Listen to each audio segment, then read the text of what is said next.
कहानी की शुरुआत एक रोड ट्रिप से होती है। आज तीन लड़कियां एक पार्टी में हिस्सा लेने के लिए दूसरे शहर जा रही थीं। दूसरा शहर जहाँ से काफी दूर था और वहाँ तक जाने का रास्ता डेजर्ट से होकर जाता था। तीनों लड़कियां अच्छी दोस्त थीं और तीनों ने आज अलग अलग ड्रेसेस पहन रखी थीं। नर्स की ड्रेस पहनने वाली का नाम सूजी था, पुलिस की ड्रेस पहनने वाली का नाम कैट और तीसरी लड़की का नाम वीना था। वीना ने एक धार्मिक ड्रेस पहन रखी थी और वो अपनी गाड़ी चला रही थी। दरअसल अगले हफ्ते वीना की शादी थी और उसके मंगेतर का नाम रिची था। वीना की शादी से पहले उसके माता पिता ने अपने घर एक पार्टी रखी थी और ये तीनों उसी पार्टी में हिस्सा लेने के लिए जा रही थी। इन तीनों को सेल्फी लेने का भी बहुत शौक था, जिसके कारण ये रास्ते में एक अच्छी सी जगह देखकर रुक जाती है। अब तीनों लड़कियां गाड़ी से बाहर आकर सेल्फी ले रही थी ताकि इस ट्रिप को यादगार बना सके। इस डेजर्ट में जैक और बॉब नाम के दो बदमाश भी थे और वो दूर से इन लड़कियों को देख रहे थे। काफी देर लड़कियों को देखने के बाद वो उनके पास आकर उन्हें छेड़ने लगते हैं, मगर ये तीनों लड़कियां भी पूरी तेज थी। वो उन्हें देखकर उनके इरादे समझ गई थी।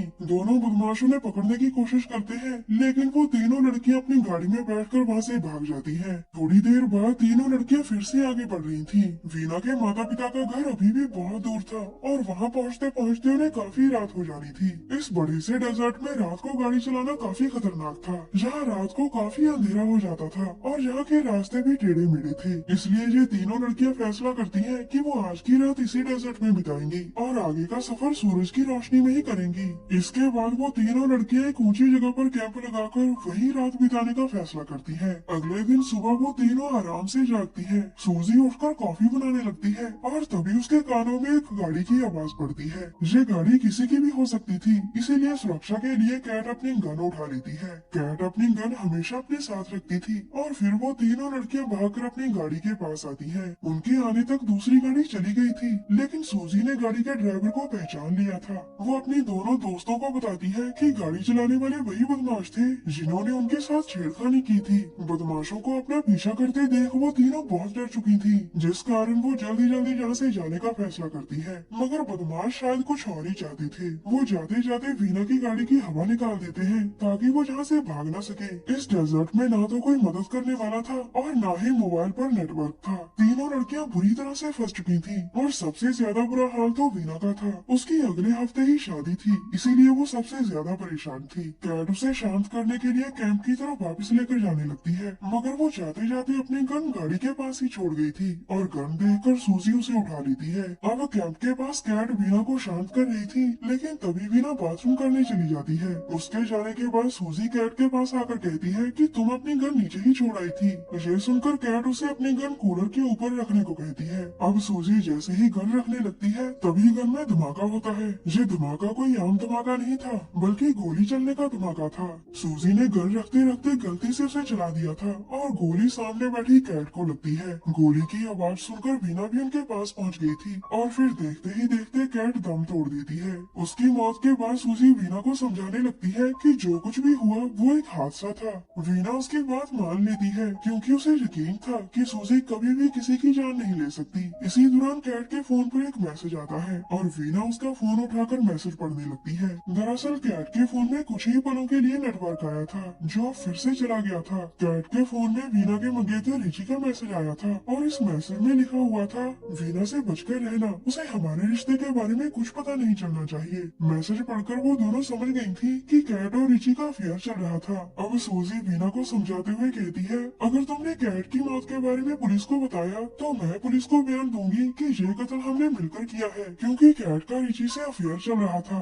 सूजी की बात सुनकर वीना काफी हैरान होती है और फिर वो उससे चुप रहने का वादा करती है। थोड़ी देर बाद वो दोनों लड़कियां कैट की लाश को ठिकाने लगाने का फैसला करती हैं। वो कैट की लाश को एक गड्ढे में दफनाना चाहती थी और फिर वो जल्द ही एक गड्ढा खोदकर उसमें लाश दफन कर देती है। लाश को ठिकाने लगाकर वो जैसे ही जाने लगती है तभी वहाँ जैक और बॉब पहुँच जाते हैं। दोनों बदमाशों ने उन्हें लाश दफन करते देख लिया था और अब वो उन दोनों लड़कियों को ब्लैकमेल करने की कोशिश करने लगते हैं। वो चुप रहने के बदले उन दोनों की इज्जत लूटना चाहते थे, लेकिन जब लड़कियां उनकी बात नहीं मानती तो बॉब वीना को पकड़कर एक तरफ जाने लगता है। उसी पर सूजी कैट की गन निकाल कर कहती है, इसे छोड़ दो बिमल खाने वाले, वरना मैं तुम्हें गोली मार दूंगी। मगर बॉब उसकी बात नहीं मानता, जिसके बाद सूजी गोली चलाती है और वो मारा जाता है। बॉब की मौत से वो दोनों लड़कियां घबरा गई थी और तभी मौका देखकर जैक सूजी को दबोच लेता है। जैक की इस हरकत के कारण सूजी से गन दूर गिर गई थी। अब जैक के शिकंजे में सूजी की गर्दन थी और उसे बचाने के लिए इस बार वीना गन उठाती है।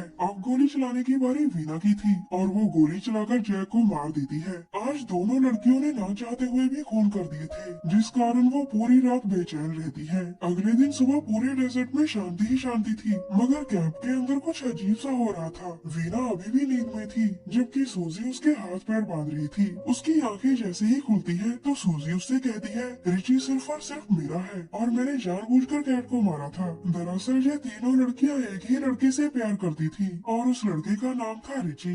वीना और रिची एक दूसरे से प्यार करते थे और वो जल्द ही शादी करने वाले थे। इसी बीच रिची और कैट का भी अफेयर चल रहा था। सूजी रिची से एक तरफा प्यार करती थी और उसे पाने के लिए वो कुछ भी कर सकती थी। वो कैट और वीना को इसलिए मारना चाहती थी ताकि वो रिची को हासिल कर सके। अब वो वीना को एक गड्ढे तक ले आई थी ताकि वो उसे मारकर दफना सके, लेकिन वो जैसे ही गन चलाने लगती है तो वो जाम हो जाती है। इसके बाद वो गुस्से में आकर वीना पर वार करती है और वीना बेहोश हो जाती है। अब वो बेहोश वीना को ही दफनाने लग जाती है क्योंकि उसे यकीन था कि वो दबकर जल्द ही मर जाएगी। उसी समय डेजर्ट की शांति को चीरती हुई एक पुलिस गाड़ी आती है। पुलिस को यहाँ रिची लेकर आया था क्योंकि उसे वीना की चिंता हो रही थी। वीना को 2 दिन पहले ही अपने घर पहुँच जाना था, लेकिन ना तो वो अपने घर पहुँची और ना ही उसका फोन काम कर रहा था। इन्हीं बातों के कारण रिची वीना को ढूंढने लगा था और जल्द ही पुलिस की नजर वीना की गाड़ी पर पड़ जाती है। रिची को वीना ने पहले ही बता दिया था कि वो किस रास्ते से घर जाएगी और उसके साथ कौन कौन होगा। अब रिची और पुलिस तीनों लड़कियों का नाम ऊंची ऊंची पुकार रहे थे और उनकी पुकार सूजी ने सुन ली थी। वो जल्दी जल्दी उनके पास आकर पहले रिची से मिलती है और फिर वो पुलिस को अपना बयान देती है। सूजी का बयान कुछ इस तरह से था, कैट और वीना रात को टहल रही थी, लेकिन सुबह तक वो वापस नहीं आई। मैंने उन्हें ढूंढने की बहुत कोशिश की, लेकिन मुझे वो कहीं नहीं मिली। सूजी का बयान लेकर पुलिस जाने का फैसला करती है, जबकि कैट और वीना को ढूंढने का काम स्पेशल टीम को दिया गया था। उसी समय वीना को भी होश आ जाता है, जिसे सूजी ने मरने के लिए छोड़ दिया था। थोड़ी देर बाद पुलिस भी वापस जाने लगती है और तब तक वीना ने अपने हाथ किसी तरह आजाद कर लिए थे। फिर वो पुलिस को देखकर जोर जोर से मदद के लिए चिल्लाती है, लेकिन पुलिस की गाड़ी उससे काफी दूर थी। पुलिस को दूर जाते देख वो जल्दी जल्दी कैट की गन चलाने की कोशिश करती है, लेकिन वो तो पहले से ही अटकी हुई थी। पुलिस की गाड़ी को दूर जाते देख वीना अपनी कोशिशें तेज कर देती है। आखिर में उसकी कोशिशें रंग लाती है और गन में धमाका होता है। गोली की आवाज सुनकर पुलिस ने गाड़ी भी रोक ली थी और उसने वीना को भी देख लिया था। इसके बाद वो सीधा उसके पास जाते हैं,